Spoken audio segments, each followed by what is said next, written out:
Gəlin, Napolinin baş məşqçisi Antonio Conte'nin taleyinə qısaca bir nəzər salaq.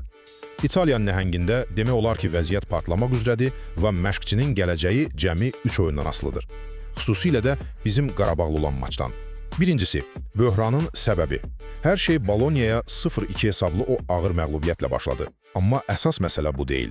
Oyundan dərhal sonra Conte çıxıb mətbuat konferansında öz oyuncularını, yəni keçən mövsümün çempionlarını xaraktersizlikdə itham elədi. Təsəvvür edirsiniz?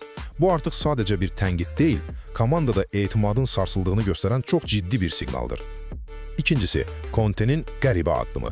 Gərginliyin lap pik nöqtəsində o qəfildən bir həftəlik istirahata çıxıb komandanı köməkçilərinə buraxdı. Yəni, bu nə deməkdir? Sadəcə yorulub, yoxsa bu rəhbərliyə bir mesajdır? Düzdür, klub prezidenti Aurelio De Laurentiis hələlik arxasındayam deyir. Amma bilirsiniz də, futbolda bu dəstəyin ömrü çox qısa ola bilir. Və nəhayət, üçüncü və həlledici məqam. O 3 oyun.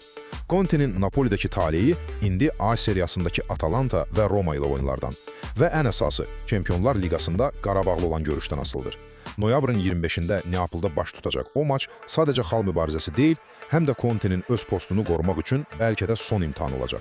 Bir sözlə, Napolinin növbəti Avropa maçı sadəcə bir oyun deyil, bu Conte'nin karyerası üçün bir hökümdür.